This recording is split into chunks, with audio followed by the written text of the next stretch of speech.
Hard Hat Hockey. Welcome in for the debut of our faces. We're on video now. I've got a face. Grant has a face. I'm coming to you, as always, from the West Coast. Just got back from Monterey. What a beautiful part of the country. Just discussed with Grant. Pebble Beach. Highly recommend if you've never been. There is a quick $12 fee to drive through the neighborhood. Well worth it. Many stops along the way. A lot of sea lions. A lot of natural rocks. A memorial to John Denver. Nice touch. Highly recommend. And also, the San Jose Sharks had their charity golf tournament there just before the season started in close proximity. So that was really cool. Grant, what's up with you, babe? I'm coming from, I think, vibes-wise, probably the exact opposite of Pebble Beach. I just got back from Cleveland, Ohio. The missus and I went up there for a quick trip. There's a band playing at the House of Blues that we really liked. So we made it a short trip, but I had to laugh a little bit. You're talking about how beautiful your weekend was. Got up to Cleveland, immediately started raining, and immediately started to get down to like 50 degrees. I don't think we saw the sun at all. But we had a great time. Gassed some beers at the map room. Shout out to the map room. It was a good trip, but I'm home now. Dogs have been tired out from a nice off day. It's a day off work. Trent, I have a quick icebreaker for you. What do you prefer better, a Monday off work or a Friday off work? Got to be a Friday off work. Okay. Actually, that feels more fun. That feels like if you're like a fun guy, you take advantage. But I find I'm more satisfied. Like waking up today, granted, I had to drive back from Columbus to Cleveland. I've done that drive a million times. It's not bad, but it's still, time in a car. I feel like I'm more satisfied. And then you have a short week, the rest of the work week, I'm going to change my answer, actually, as I've gotten older. I'm going to go with Monday. You're making a lot of sense. And Sunday scaries get pushed back a day. It's a beautiful thing. So, yeah, I'm going Monday. Yeah, it's that short week is great. But I've been back from Phoenix. My body temperature is reached homeostasis. I'm back to normal or Rust Belt weather. And then hitting the road again. I'll be in Philadelphia this week, Trent. So I don't know if we're going to talk any Flyers, but I'll be near John Tortorella. There's 0% chance I run into my guy. So who knows? And he's gonna sense your presence. I can feel it, folks. We are so excited. It's almost like a magic trick coming around on Halloween that we are now on your screen on some kind of displays, whether it be social media, or you're watching us on your cell phone, or just a standard desktop. We're not just those random voices in your car speakers anymore. Now you can actually see us. You can put a face to the name, build a little rapport with us. Maybe you'll actually reach out now, tell your friends, and let us know what you think about your teams this season. We will comment back and give you some stock tips for a stock tip in return. Coming right up. Just after Hockey Team Kaboom, though, wouldn't be our debut of video without a little Hockey Team Kaboom, a little razzle dazzle. Grant, this week's category, Halloween candy. Okay? When you're thinking about this, it's not your favorite candy. It's Halloween. Think if you're trick or treating, what do I want to see in that bag? Okay. So out of the gate, I got candy corn, a small pyramid shaped candy with a waxy texture and a flavor based on honey, sugar, butter, and vanilla. Okay, that description's doing candy corn way better than it deserves credit for. All those flavors sound delightful. It's become kind of trendy to hate on candy corn to now where it's kind of like cool and underrated to like it. If someone's just handing out just kind of like fresh candy corn, that's bad. I don't want to see that. That's pretty low. That might be Buffalo Sabres low for my money. Because like it's one thing to have that like in your house, or maybe your grandma's got it on like a tray. Maybe you mix it with some peanuts. But I don't want someone just handing me loose candy. What do I do with that? That's pretty low. That's pretty bad. That's the Buffalo Sabres for me. Yeah, the 0-3 Buffalo Sabres. Now 1-3. Mind me, 1-3 now. Okay, yeah. Sour Patch Kids, a soft, chewy candy that are sour on the outside and sweet on the inside. So this is probably a pretty popular one. This feels like a big young guy candy. I feel like the kids love the sourness stuff. So with that kind of in mind, with the youth movement, I'm going to go with the Anaheim Ducks. Yep. That's like that. You're going to be hypercharged. You're going to have the sugar rush. It might feel great for a little bit. I feel like you're probably going to crash, but who knows? I think you're also somehow, I don't know how this makes sense, similar branding in my eyes. Very classic, forward-thinking colors, and it's bright and it's flashy. Yeah. Yeah, and certainly they added the blue flavor not too long ago, so nice addition there to Sour Patch Kids. Okay, finally, last but not least, Reese's Cup, a classic American candy that combines a peanut butter filling with milk chocolate. You know it, you love it. But think trick or treat version is probably just one as opposed to the two that you standard get. Yeah, but hopefully, you get a couple of those throughout the night. A couple of different houses might have it. So you might end up with more. This is classic chocolate peanut butter. Who doesn't love this? It's also Halloween. There's no risk of this melting. That's the only issue you have with Reese Cups. But this is offense. This is defense. This is chocolate. This is peanut butter. This is the Colorado Avalanche. They're going to be okay. I know they have it. But, we're kind of losing the bit of the metaphor with the way the season started. But this is a well-rounded treat. That is what the Colorado Avalanche are. I appreciate you addressing that to me. I need that right now after these first two games. And we're going to talk about that very, very soon. Are you ready for the stock market? Because I am. I'm ready. That was tough for me because I notoriously as a kid hated Halloween. I hated candy. I hated talking to strangers. You didn't know that when you made this, though. So I'm happy I kind of fought through that. I didn't like Halloween until I got to college. It was just like a party. I was like, oh, okay, I get one. Oh, now I like Halloween. Yeah. Okay. Yeah. Did you go trick-or-treating as an 18-year-old? Hey, 18-year-old? Yeah, exactly. Okay. Stock market out of the gate. A couple stocks I'm looking at, not necessarily buying or selling. Who's hot? Dallas, Vegas, and Utah. Unfortunately, as we're recording this, Utah literally just lost their first game, 3-0 at the hands of the New Jersey Devils. Jersey, I'm now adding them. They're hot, 4-1. Two of those wins, though, coming on the road in Prague, as we discussed, against the Buffalo Sabres. So points still count. How hot is hot? We'll find out, but they're hot so far. Dallas, Vegas, though, certainly looking the part. Ashamed that was a first-round matchup this past year. I feel like both of those teams could have gone farther and probably deserved a little bit more, especially on Vegas's part. I will give them that compliment. And, yeah, Dallas, it's going to be tough. That Western Conference. What about who's not? Like we mentioned the Sabres. They're now 1-3, as we discussed. How about the Edmonton Oilers? How about the Colorado Avalanche? You got two perennial cup contenders who have been in the top 5 cup standings for the last 5+ years. And out of the gate, there's not a win between the two teams. Not one victory. Connor McDavid has not scored yet, Trent. He hasn't found the back of the net. Granted, it is October. I'm not going to be that fan who, takes. I'm not overreacting. Yeah. We saw this from the Oilers last year, but the season's here. We want to talk about it. And it's not hilarious. That's not the right word. But everybody and their brother, probably including us, without us probably realizing it, we're picking Edmonton to just be the best team ever, almost. Yep. And here we are, 3 games into it with a -12 goal differential. And it's early. There's plenty of time to get this figured out. But, you can't script this. The hockey, that's kind of what makes it beautiful, is you can't just plow through games with talent alone. Like, things happen, pucks bounce. Real quick, Trent, did you see the news today, the fight at Buffalo's practice? Yeah, Peyton Krebs and Dahlin, wasn't it? Rasmus Dahlin. Their captain. Yeah. Yeah. Got a little fisticuff. Yeah. That's not great, fights in practice, but they do happen. I think they happen way more than fans probably realize. Mm-hmm. And if there's a team that maybe needed a little bit of spark and a little bit of pop, it's probably the Sabres. So I would agree. I think Lindsay's quote was something like "boys will be boys." I think was it legitimately? I think he said that. Yeah, if you're a fan of the Sabres, you'd probably love to see it. Right into the stock that I'm buying. A little vague here, but it's going to be the Vibes of Utah. Utah Vibes currently scoring at a clip of 5.3 goals per game. That's good for second in the NHL, only behind the New York Rangers, of course, having a very high average out of the gate after the shellacking they gave to the Pittsburgh Penguins.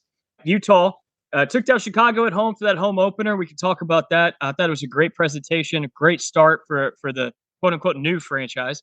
It looked fun. It looked very fun. It looked a lot of fun. Islanders in OT, that was on the road. They took down the Rangers in a comeback win in overtime, also on the road. That game was on the road. sick. Great game. I got it written here. They got the semi-line brawl in the Rangers game, showing a lot of fight for a young team with guys like Keller and Guenther. Dylan Guenther, I don't know if you remember a couple weeks ago, we were questioning if that deal was maybe out kicking his coverage a little bit because he was pretty unproven. He hadn't really shown that he was worth $7 million. Woo! 5 goals in 3 games. He's showing up. He's showing up. I like the start. I'd certainly like the start. So I think, wouldn't worry about them too much with the loss today in Jersey. They're bound to lose on an East Coast road trip. You're not going to go undefeated on that kind of a road trip, but great start. And certainly just recall here, I did pick them to make the playoffs as a reminder. You did. I believe I was not that bold. Were the Coyotes always just a year away? All they needed was a New Jersey, man. It's just a New Jersey with some mountains on it. I guess so. There's no justice in this world. But it's fun to see. It's still fun to see.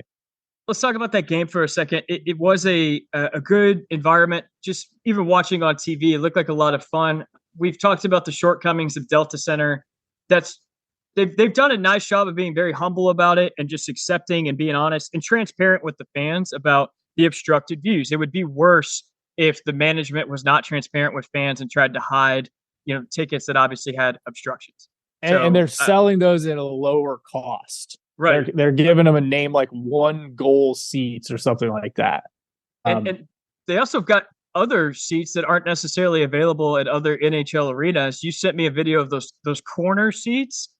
So look this up if you're a listener or viewer, but it's like, this is an arena built for basketball. So if you think of like a basketball floor is flat and you want to cram as many people close to that as you can for like the experience. Hockey, you're got to back out a little bit. And then you have like walls and nets and obstructions. So the first deck, like, I don't know how to really describe this because it's not like an upper deck, but it kind of looks that way because there's not a floor seat beneath it. So it's still like the lower tier, has this like corner that is basically hanging over the height of the glass. Yeah, it's the height of the glass. You're sitting at the height of the glass. Yeah, it's as if your club suite was just moved forward at the glass level. I was shocked. It's in play essentially. My first reaction was fans who sit there need to sign a waiver. That's they might be. They're locked in. You're not on your phone if you're sitting there. But kudos to Utah all around. They're off to a great start. Did you see the crazy beer sales? Yes. Utah, a state not known for its alcohol consumption, but you're in the big city, so you get a little bit more free and loose with that. If that's the vibe that they're going for, if that's what they're going to do, I'll tune in. I think it was 120,000 in beer sales on night 1. So is there just a group of people that have had to relocate to Salt Lake City for whatever reason, and now they're just like, finally, hockey, just light beer. Well, think about for an arena that holds 10,000 people, that's fantastic sales. Hopefully they keep that up. Yeah. Okay. Here's the stock that I'm selling, Grant. No surprise, hopefully. Avs goaltending. The situation currently is bleak. It is not good. And tonight against the Islanders, Alexander Georgiev is back in the net. We'll see how that goes. Expected goals is an advanced stat that I pay particular attention to. It does not paint the whole picture, but part of it. And it gives you an idea of where your shortcomings are coming from. So essentially, there's an algorithm in place that puts a weight on every shot against. The higher danger shots obviously have a higher weight, and the lower danger shots, your shots from the boards farther away, have a lower weight, and that spits out low probability of scoring, right? And that spits out a number that determines the Colorado Avalanche expects this many goals against. In the first game against the Vegas Golden Knights, the defensive play of the Avs was pretty good from the fans' eye view. The expected goals against was calculated to be 1.5. However, they let up 8. That's a problem. Against Columbus, the expected goals against 1.4. They let up 6. That's a problem. Their save percentage currently is 68% against low danger scoring chances. Grant, not high danger, low danger. Georgiev's save percentage is 560. That's a problem. We've let up 14 goals against on 44 shots. By far and away, we are in last place by a country mile in every single one of these stats in the crease right now. I don't know how to fix it other than it's a confidence issue, and goalies are weird because it's unfortunate too because the Avs are actually playing well, scoring 4 goals a game, and defensively not letting up a crazy amount of unnecessary chances. The goaltending is just abysmal. It's early. It's low sample size is probably working. I mean, it's been 2 games. I know you don't want to start the year 0-2, but there's 80 more games left for the Avs. I think they're going to be okay. But if there's ever a position where it's impossible not to overreact to like goalie play because it just feels so out of your hands as a fan, one, but two, it just feels so like it's like in baseball, like a closer is bad or like you have a bad bullpen. You're like, well, what can we even do? If that's the backstop that we're working with on these games, they can feel demoralizing. But I think it's going to be okay. It just takes one game to turn that around. Sure. Is what I would say. It's a fickle position. That's why we've always talked on this pod about being so against long-term deals for goalies. So, yeah, unless they really show out and prove themselves. So, all right, let's move on to the transaction train station. And real quick, I don't want to take anything away from the CBJs. That was a good win on their part. It's not to take away from the victory, just for the record. All right, transaction train station. Out of the gate, we're a little late on this one. Jeremy Swayman and the Boston Bruins came together in synchronous harmony. They landed the plane. Short runway there. I thought we were going to taxi off for a second, but we did not. 8 years, $8.25 million, and already out of the gate, he is delivering. 2 games played, 2 wins, .914 save percentage, and 2.44 goals against average. Those stats will change after today, however, as he just started and they lost to the Florida Panthers. So we'll update there. Regardless, Swayman will deliver. I'm glad they got this done. He's a Boston boy through and through. And famously did not start game 1. We had Korpisalo versus Bobrovsky to start the night off. Well, no, not even start the night off, but it was an opening night for those 2 teams. And yes, Swayman came across looking very good. And no disrespect to Korpisalo, but that was tough. Wasn't the ideal start there for Korpisalo? No, not my guy, dude. Famously in 2019, it was like Bob's like last year here, and like we knew he wasn't coming back. And I remember just being like, no, start Corpy then. Like he's just as good. He had his moments that year, but time has not reflected well on that particular take. I wonder if Swayman doesn't start 70 games. It's a lot of games. I mean, seriously though, do you think they're going to trust Korpisalo in there? I don't. Yeah, I think just by the nature of the Bruins organization, they have to do the whole like, hey, as a team we can make this work. That's just their nature. Like I don't think they're gonna. I don't know. Like who are the goalies over time that like were like, yeah, he's 75 games. Oh, geez. Well, DiPietro back in the day. It used to be more of a thing. Now anymore, goalies hardly see 60.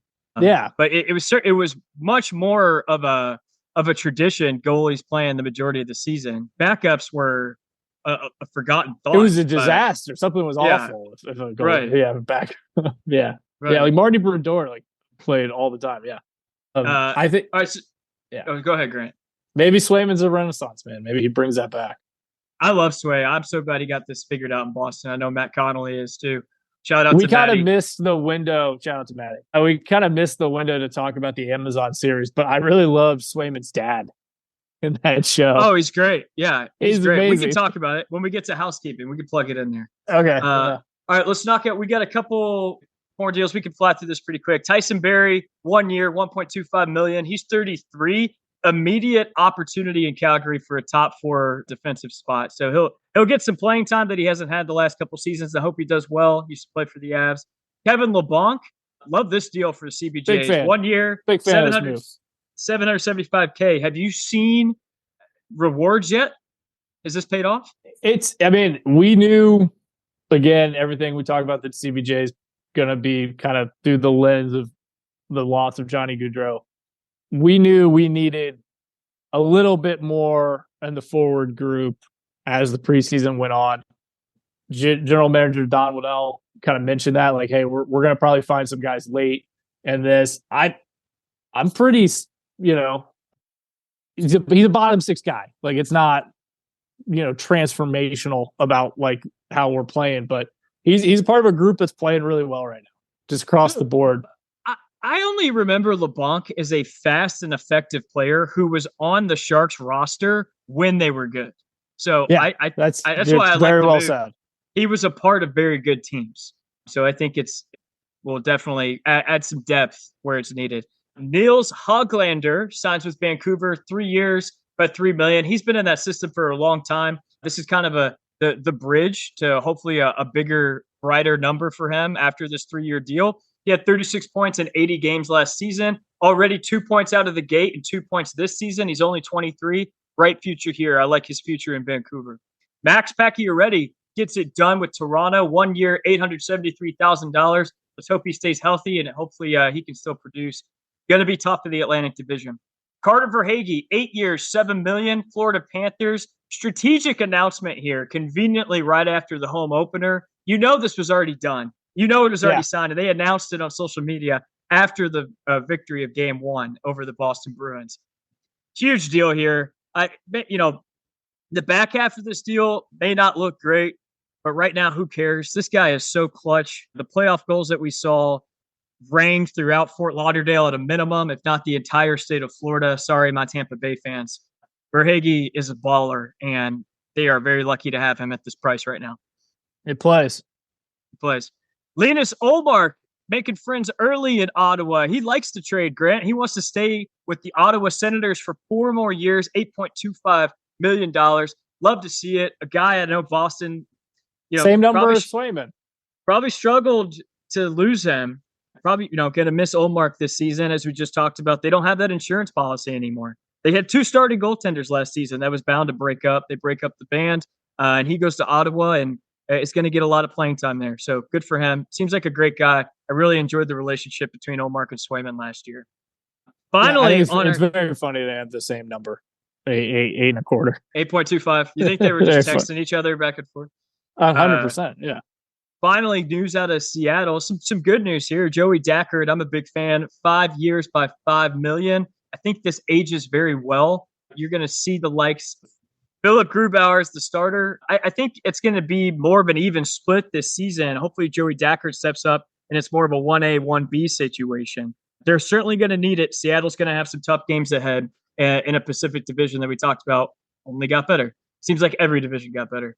Okay, that's it for the train station. Let's Parker for the weekend. Let's go to NHL housekeeping. Get your Swiffers. Get your brims. Folks, if you're new with us, this is where we clean it up. Okay, all the details of the nooks and crannies of the league is what we talk about right now. The opening games in Prague, Czech Republic, not well marketed. Featured the New Jersey Devils versus the Buffalo Sabres. I'm not going to harbor on this too long because we already are a week removed from this. However, just a general note for the NHL, if you're going to open a series in Europe, let's market it a little better, and let's not put the games on NHL Network where the majority of your fans can't even watch it. I don't understand that. That's Grant, the bigger part. What you said there at the end is very like, I don't have NHL Network. I think it's on Fubo. At Fubo 3 years ago. I didn't really love it. I'm not really chomping at the bit to go down that path again. But, Buffalo is a great TV market. Their fans, anytime you look at like TV ratings of like, cities that watch the most hockey or the most playoffs, like Buffalo is near the top of that. So, maybe they're saying, hey, our diehards are going to tune in when they need to. The Devils are obviously close to the New York market. I don't know. I wasn't at the boardroom when they decided to send these 2 teams to Prague, but they're growing the game. They want to, have a presence in Europe. I know the Jackets and Avs went over there a couple of years ago. So I think there's probably going to be more of this. But yeah, what can you say? It does feel just like off a little bit because it starts, but then it doesn't. And then ESPN and TNT are roll in with their big marketing and their big push, and they're able to get it in front of people. So maybe that's the answer. Maybe, you're asking one of the big networks to carry it as opposed to doing it in-house. Let's prioritize the fans moving forward. I think is my closing statement there. Yeah, you're All out of right, your Grant, mind. get it's like the poor Coyotes fans right now. I've been seeing the saddest tweets from them. Speaking of those fans, so not only did they get the team of their life ripped out from under them, but also the Utah hockey games are blacked out for them. They can't even watch them. So for those fans who are just hanging on to an unhealthy relationship, they can't even enjoy it if they wanted to. Well, even if you're like, a student at ASU, which I mean, I'm sure they're able to get like their workarounds on that. But like, if you're just like a person in Arizona, it's like, I want to watch some hockey and you can't even get them. I mean, this is insane. Nothing should be blacked out in Arizona right now. Especially for these poor people who just they need a win. All right, Grant. Yeah. Diamond Sports Group is close to a naming and brand rights agreement with FanDuel. Here to discuss more about this sports business situation is our sports business insider, Grant Mellon. Okay, Trent, I'm going to try to keep this light. I'm going to try to keep this direct because I can really start to lose the forest amongst the trees when we start talking about Diamond Sports Group. No one has had a bigger impact in a negative way on my sports viewing than the fine folks at Diamond Sports Group. I know there's a lot of great sports broadcasters and talented people behind the scenes that make Bally, the presentation all work. All respect in the world to you folks. I'm talking about the boardroom and the C-suite that has kind of ruined regional sports broadcasting. And you might argue that model was already going to be headed towards disaster. And maybe there's some truth to that, but this has been a debacle since day one. Bally Sports was the branding choice by the folks at Diamond Sports Group. So I want to get a couple of things really quick. Diamond Sports Group is owned by a company called Sinclair. You know about Sinclair without knowing about them. They probably own and operate some local news channels in your city. And here in Columbus, I think it's like the Fox and ABC affiliate are Sinclair. They also own the Tennis Channel and a couple like over-the-air TV channels. I say that to say it's not exactly very high-end marketing or content. It's kind of bargain bin. So Diamond Sports Group is the subsidiary that is owning the carcass that was in Ohio known as like Fox Sports Net. This is what I watched the Blue Jackets and the Reds and the Cleveland Cavaliers on when I was a kid. It was channel 29 on Time Warner. You knew that's where your team was belonging. When Walt Disney, the mouse, and Fox combined forces in 2018, the government stepped in and said, okay, you can't also own the regional sports broadcasting like Fox Sportsnet because that's a monopoly. That's bad. Sinclair, Diamond Sports Group come in, they buy the properties, they begin to own it. They chose Bally to be the kind of branding of this new network because they wanted to cash in on what they saw as the future gravy train of sports gambling. They wanted to infuse the TV broadcast presentation with the Bally Sportsbook, Bally, gambling aspect. So you could watch the game and see live odds. You can go to your phone on the Bally app and gamble. I don't know if you know this, Trent, the kind of concrete set on that. There's FanDuel and there's DraftKings. Maybe you're a BetMGM person if you're in Vegas. But those are really it. Bally's on the outside looking in. A lot of these sports books are like contracting, being bought by bigger ones. And that's what we're seeing here now, that supposedly it's not fresh yet. It's not official, but Bally's out and it's now going to be called something along the line of like FanDuel Sports Network. Here in Columbus at Nationwide Arena, they got rid of like the Bally signage in Nationwide Arena. Right now it's still called Bally, but that is supposedly probably going to change because I don't think any of this is going well. On top of all of this, Diamond Sports Group is still in Chapter 11 bankruptcy. If you're hearing this, you're probably familiar with Chapter 9 bankruptcy. That's where like things fall apart, liquidated, and the company's gone. Chapter 11 is a little different. Chapter 11 allows you to operate your business while you go through the process of trying to become profitable, but knowing that you're going to have to make some significant changes.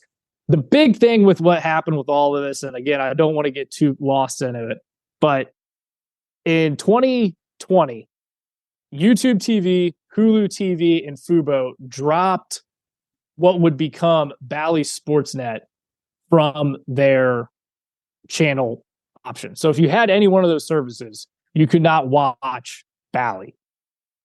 Diamond Sports Group comes out and says, don't worry, we're going to have a direct to consumer streaming option. If you had one of these cord cutting services, don't worry, we're going to get a service up and running for the new season, and you're going to give us $20 a month, and you're going to be able to watch it.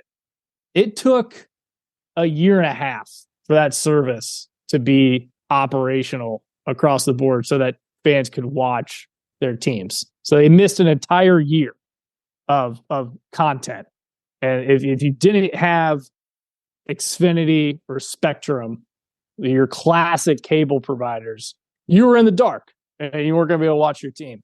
And that's kind of been the MO from this. Other providers have dropped Bally at this point, and we've talked about this over the course of the year, that other teams like Dallas has their own service now, Victory Plus. Grant, something I messaged you this week, and my biggest concern was I favor the local broadcast much more than the national. I realize the national broadcasts on TNT and ESPN alike have done a great job in growing the game, especially the last 2 seasons, respectively. However, I do appreciate the intimate knowledge base and the more regional grassroots feel that, for instance, an altitude broadcast has for the Colorado Avalanche, or even a NESN in Boston. It just seems that whenever that's the local guys, they are very in tune with the chemistry of the team, the pulse of the team. And that's why this upsets me.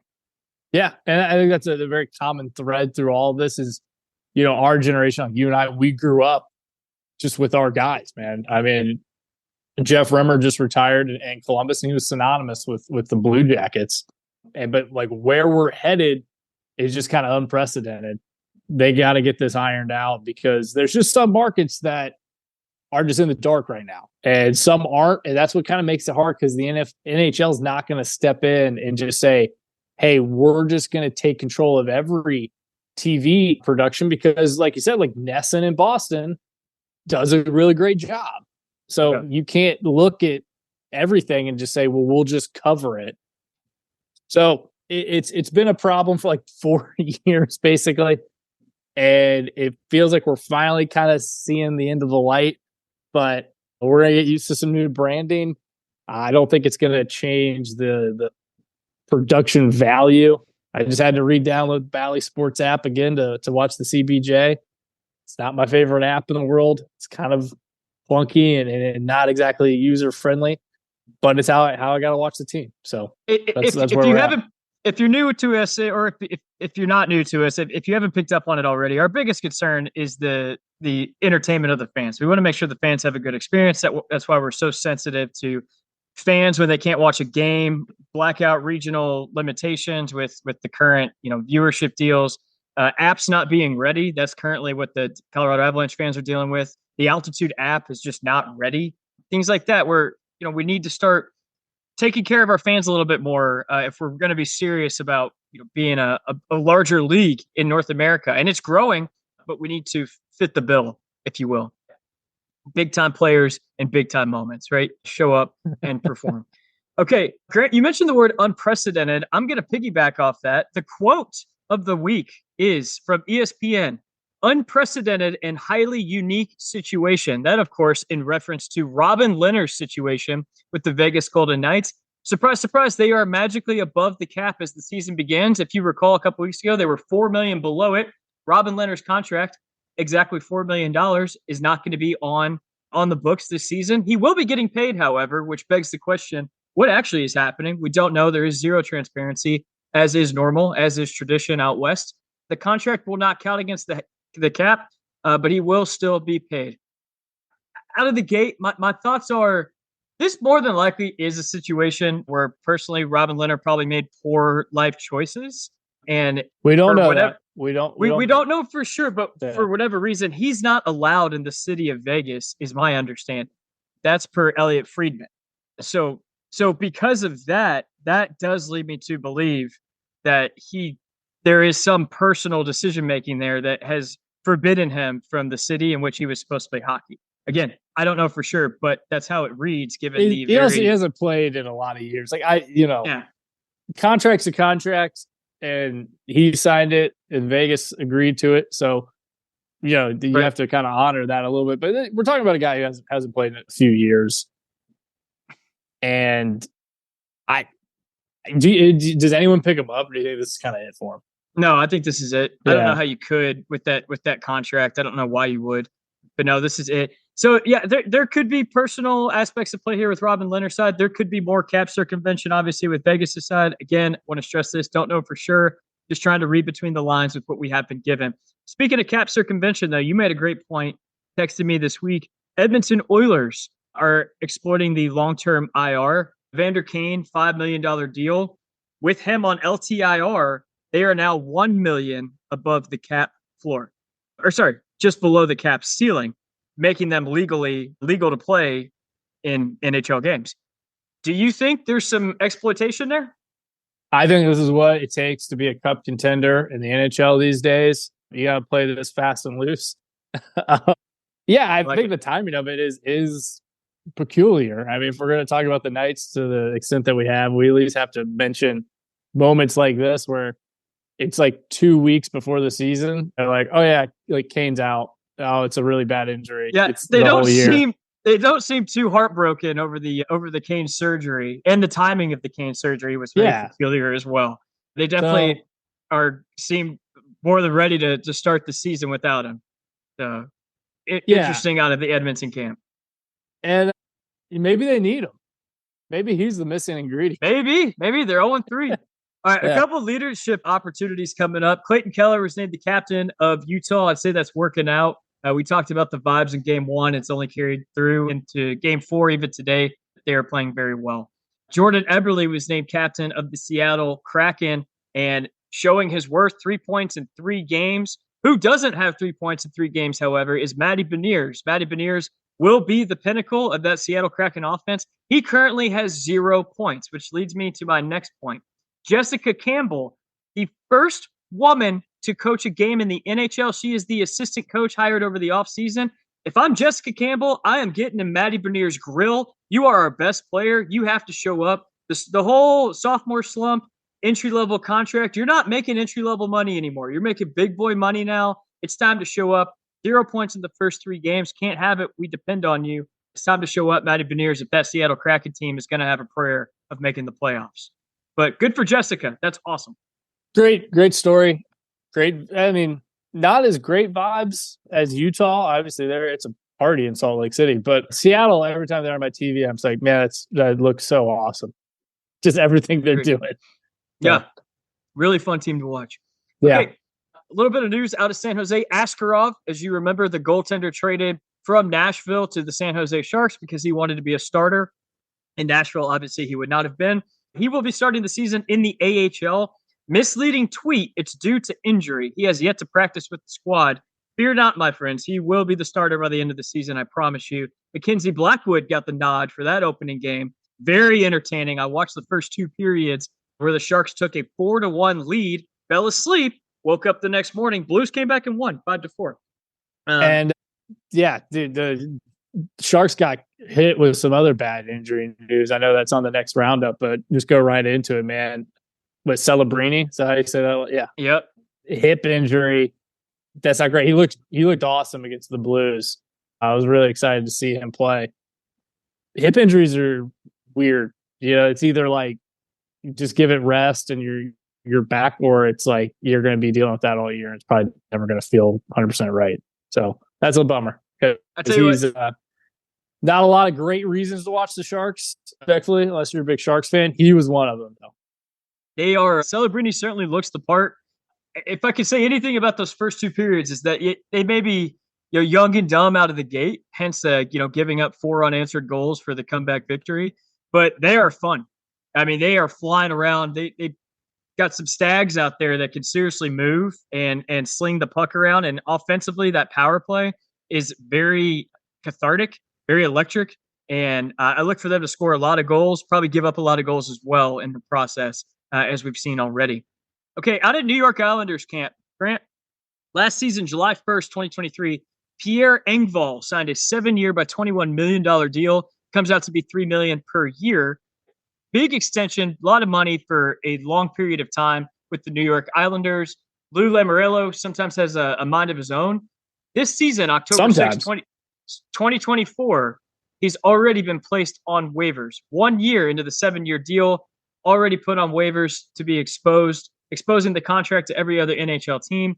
Not the best bit of business here. 28 points in 74 games last season with the Islanders. And for a team that leans heavily on older players, not a lot of youth to look forward to, this isn't what you want to hear. No, it's not. They're a team that I don't really think I think they're struggling with like an identity right now. And I don't necessarily think like this move is emblematic of that necessarily, but like it's just more kind of like question marks through a team that I thought would have, especially like a guy like Lou in charge. I was like, okay, they're going to be like locked in. And that just doesn't seem like that's the game. I mean, locked in from like team identity, roster build standpoint. And it's kind of been up and down on the island right now. So I don't know. I don't know what I don't have a lot of takes on this, but it's still just like confounding that the Islanders seemingly kind of have a level of dysfunction with their identity and roster build when they did it for a little while. Maybe this is returning to the mean for them. Maybe the Tavares years were like an outlier. My take is a little indirect. My take is Brock Nelson is on that team, and he is a fantastic center that is miscast on the wrong team. I look for him to be traded in the last year of his contract, and hopefully he goes to a contender where he can really show out on a team that's contending.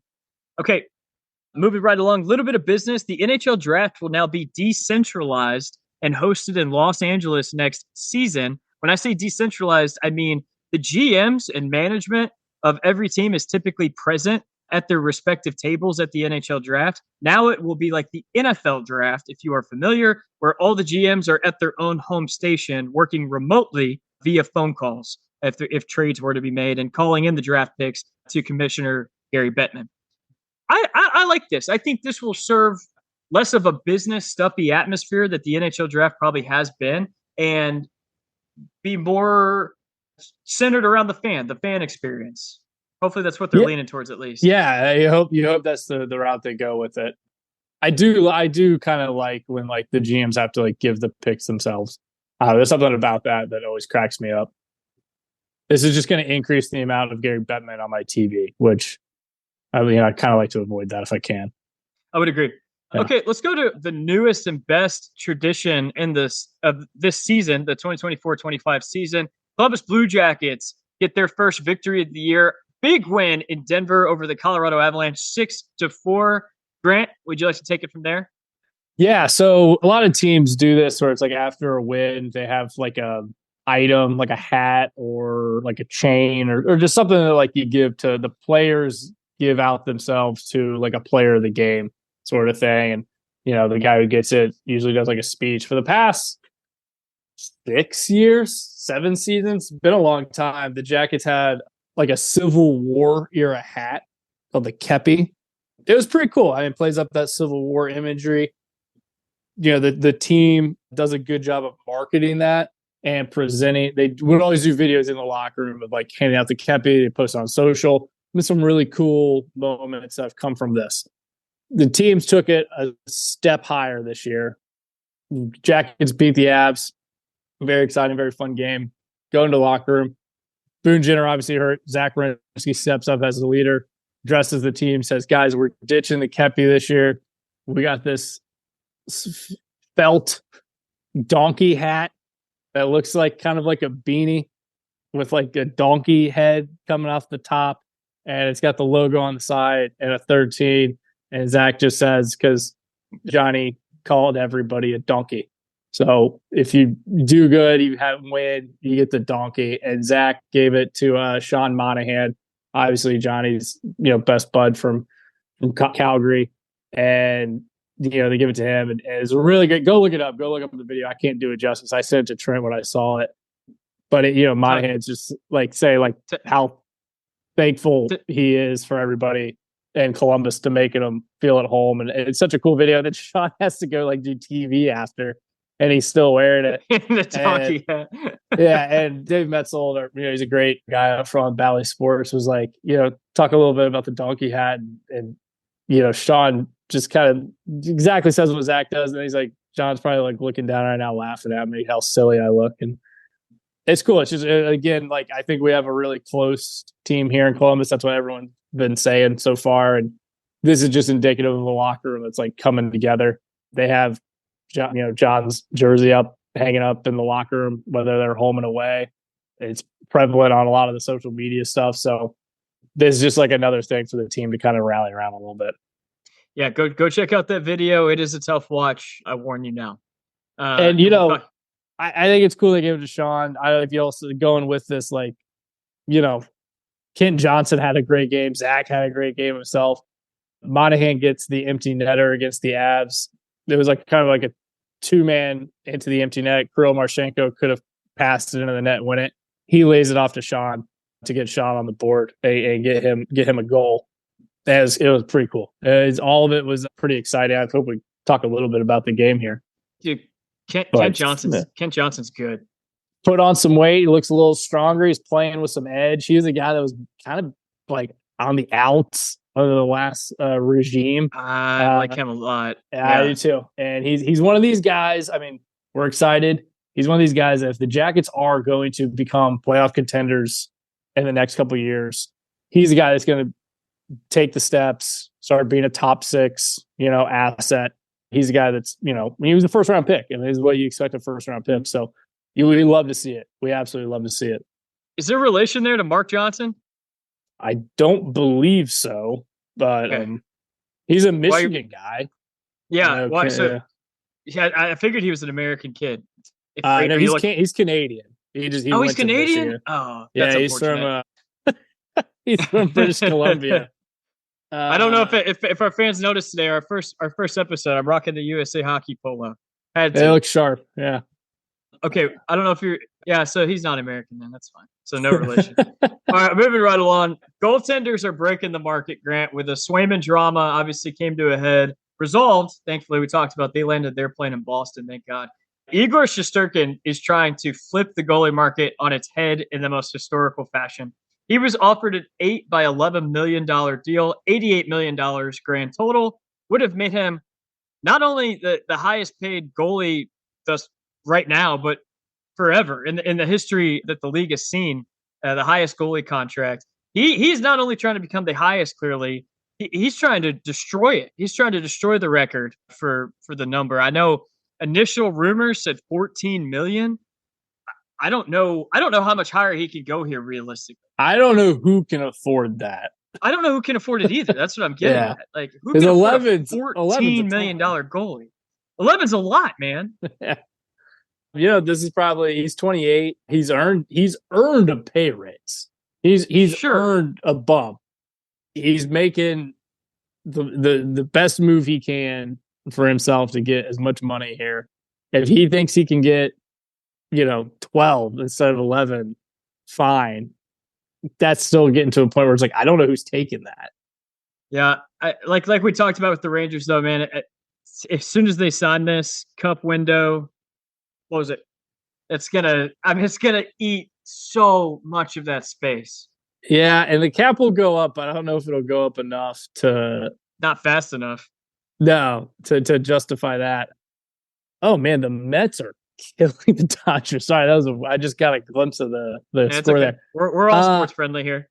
Yeah, I don't know. I mean, this is how much is left on his? Is this his contract year? This is contract year. Yeah. So okay, so all of this is gonna kind of like hang over the season a little bit. They're probably good enough that it won't become too much of a distraction. But I don't know. It's a tough spot because he is so good, and he's probably responsible for the Rangers' success more so than like Swayman is in Boston. I think the comp for me with him has always been Bobrovsky. He gives me, and maybe that's just lazy thinking on my end because they're both Russian, but like I feel like he's as important to them as Bob was in Columbus or Bob is in Florida. And sometimes teams like that do win the cup. But I feel like more often than not, it's usually like you get your value at the goalie position so that you can spend your money elsewhere and make the team as a whole bigger. But if the Rangers think that they got him, they got their guy, and they're not going to win without him. But we kind of saw them do that with Lundqvist, and it didn't work out. So what are we doing here? It will be fascinating to watch. Certainly feels like a situation where the Rangers need to win right now because this number is going to be huge and eat up a lot of the cap space, as we've said. All right, let's wrap up housekeeping. We're going to go into quick flash points with our preseason primers that we had remaining. Obviously not the preseason anymore. That's why we're going to spend minimal time on it. And we do apologize for the delay. Calgary Flames out of the gate finished 5th in the Pacific Division last season. Key forwards this year: Jonathan Huberdeau, 31, $10.5 million. He's off to a nice start. Nazem Kadri's 34, $7 million. Andrei Kuzmenko, he's 28, makes 5.5. And then ELC contracts: Connor Zary, Sam Hunzik, and Matt Coronado. Look for those guys to get a lot of time this season and certainly step up with more opportunity on a team that needs some help. Key defensemen, you got Mackenzie Weegar at 30 years old, $6.25 million. Rasmus Anderson, 27, $4.55 million. And then they brought in Jake Bean and Tyson Berry, who are already catapulted into a top 4 opportunity there. In goal, Dan Vlader and Dustin Wolf. Dustin Wolf is a big-time prospect for them. Even though he was a 7th-round pick, I know he's got a very high ceiling. So definitely look for him to make strides. Combined 96 games of experience between the two of them in net. They have a lot of draft capital, 2 first-round and 2 second-round picks, and in this season alone. So my keys for them are rearm and regroup. You got 2 guys in Kuzmenko and Anthony Mantha that are on their contract year. Those are 2 guys that you can get a return for approaching the trade deadline. This is not the time to try to make some run and battle for a wild card spot. You see these ages. You got Nazem Kadri at 34.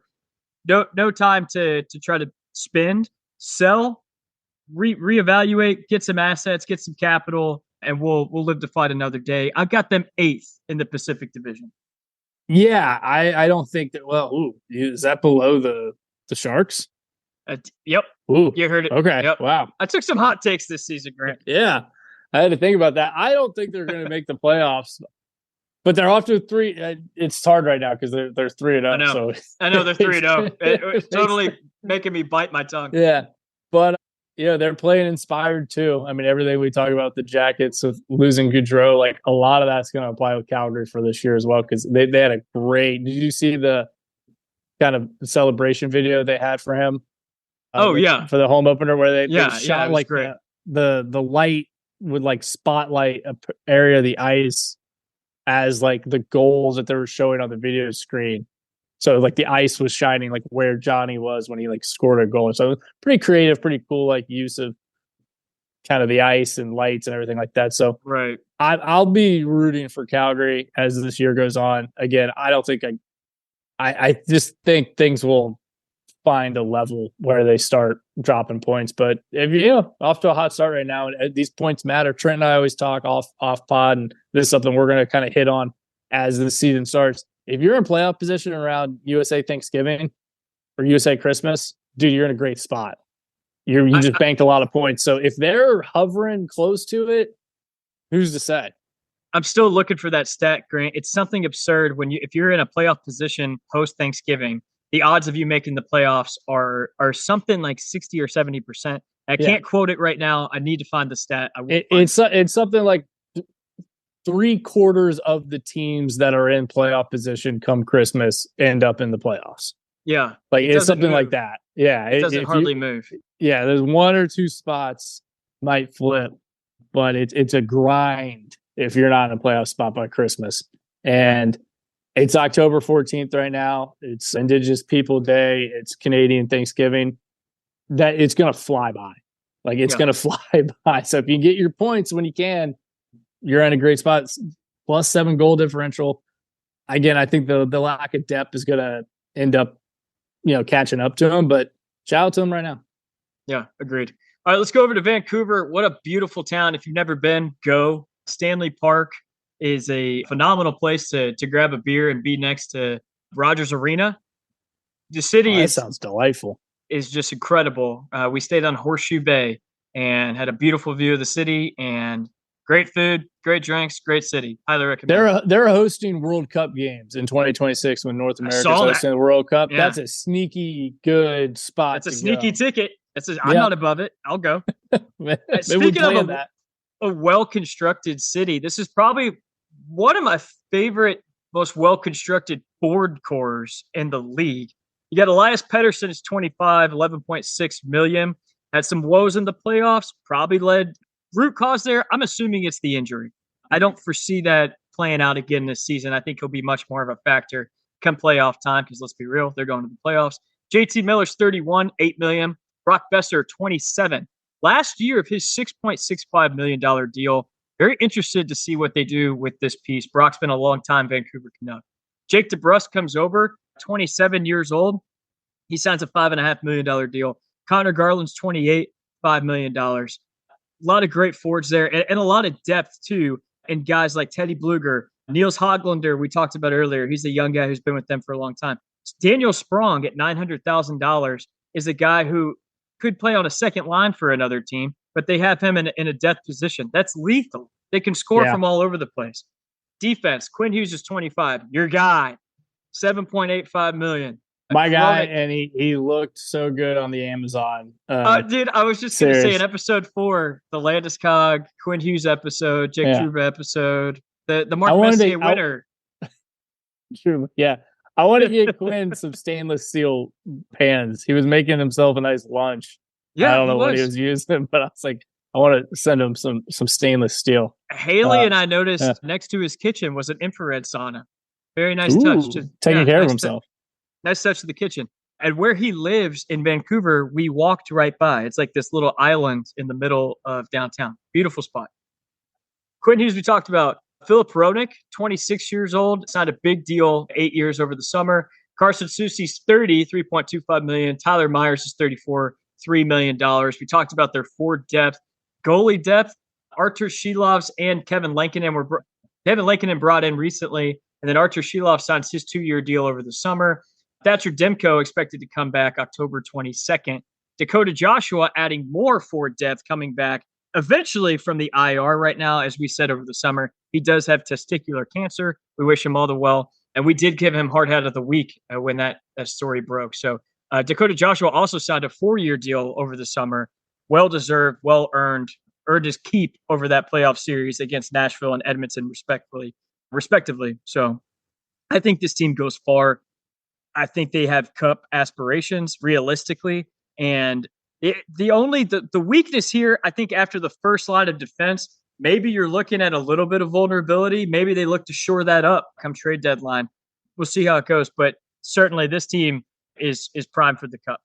If that's your biggest concern, I think you're in a pretty good spot. I think you can almost say lack of defensive depth is probably a worry for most teams across the league. So that's, pretty common way to say maybe things can always get better here. There's room for improvement everywhere, but you're right. I think they're a team. You look at the real top favorites, Edmonton, people throw New Jersey in there. I'll throw Dallas in there. And then right below that, I think is the Vancouver Canucks. You start looking at teams who are going to compete for multiple playoff rounds. Obviously, a lot can happen. It's very early right now, but they're my pick.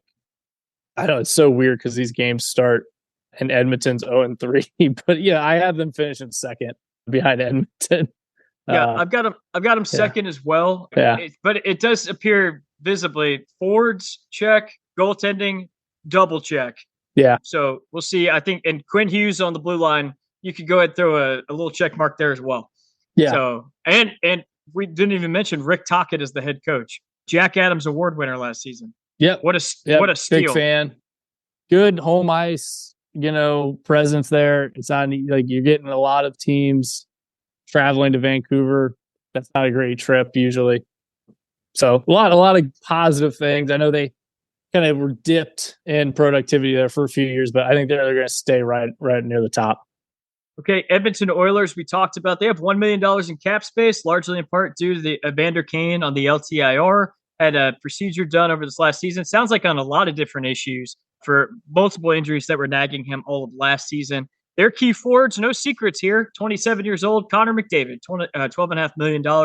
Leon Draisaitl signs his 8 by $14 million deal over the summer. He's 28.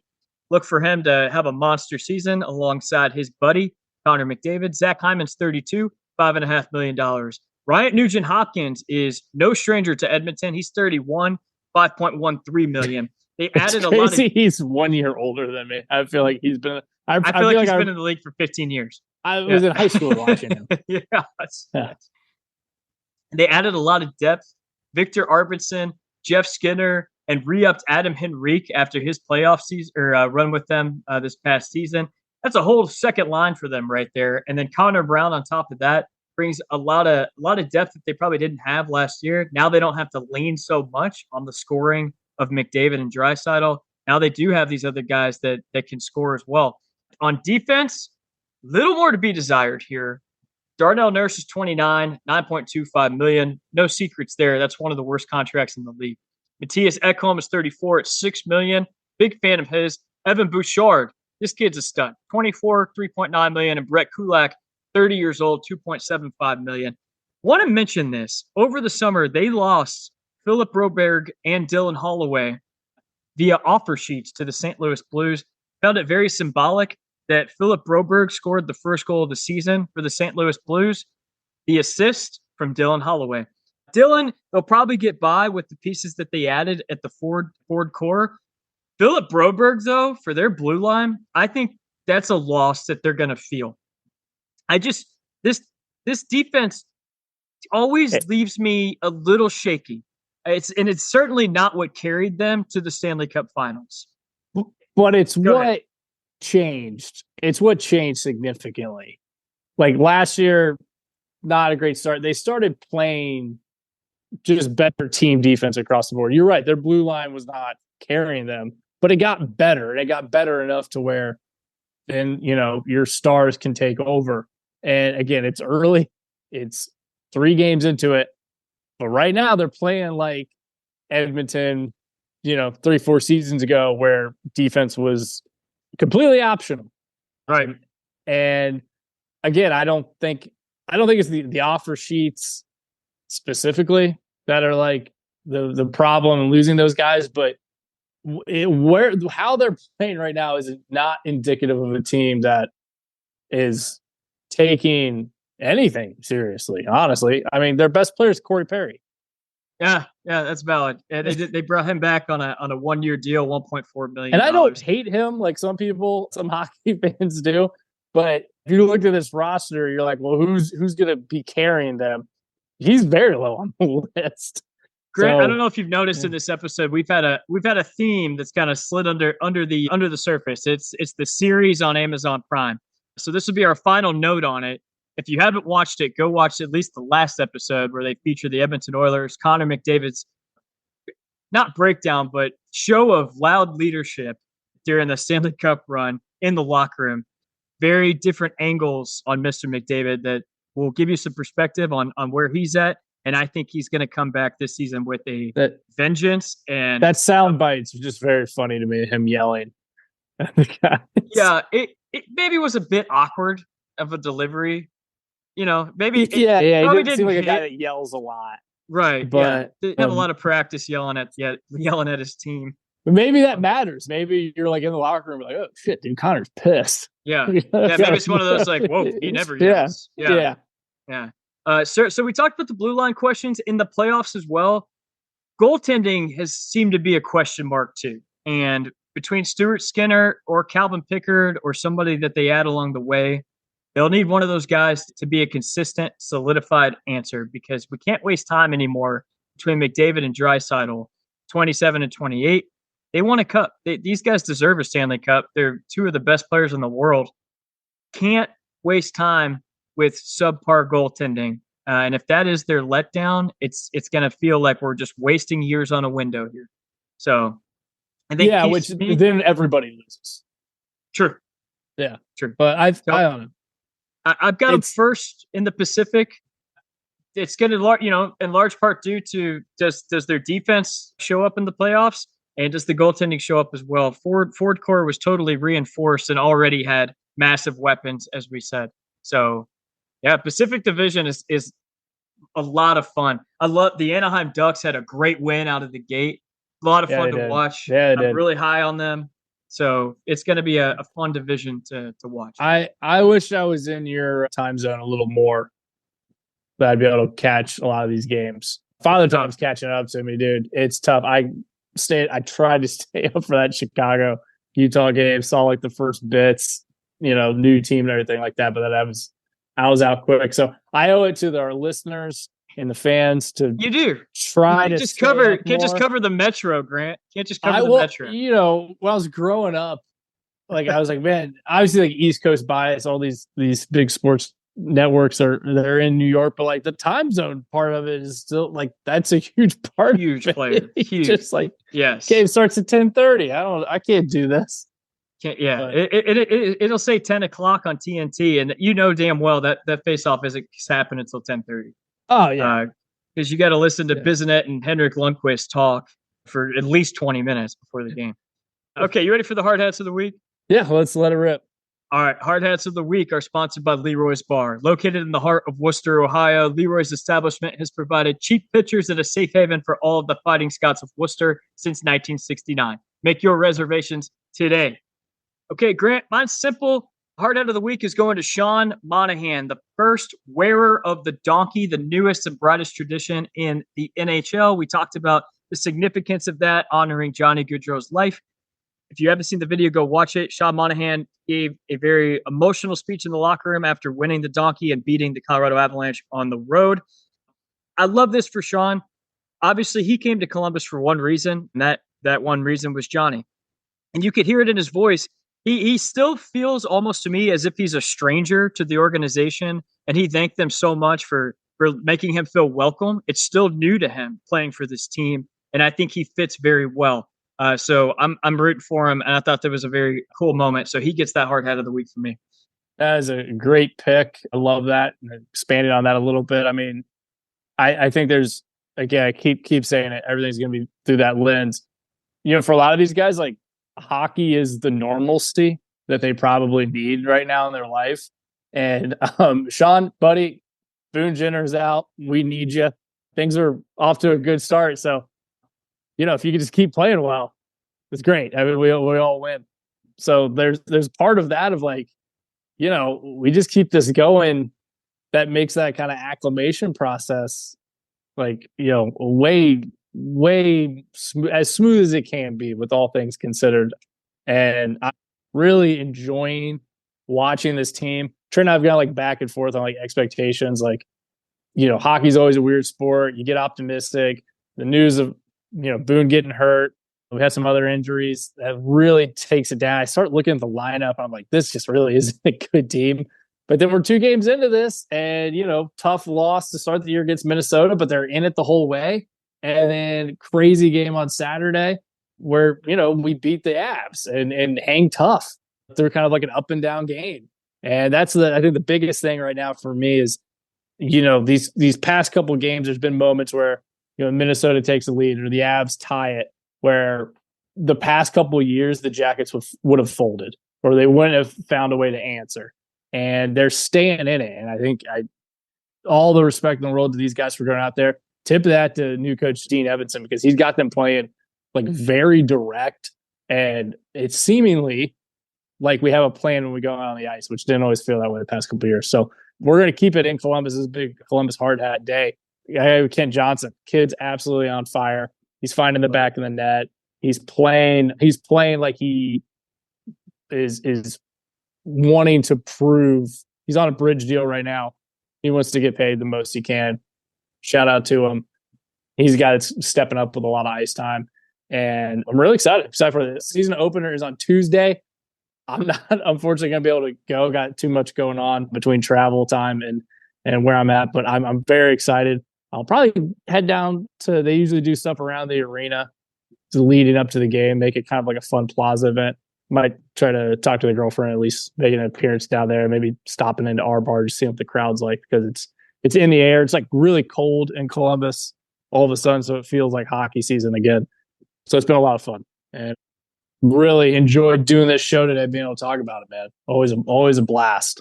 Yeah, good to do our first video, folks. I promise next time around, I'm gonna have a little bit of better lighting, and I'm gonna tee up my background a little bit, going more Kirk Herbstreit, Reese Davis vibes and College Game Day. I think those guys have a real nice setup, so we'll go with a little more class next time. This is my first time.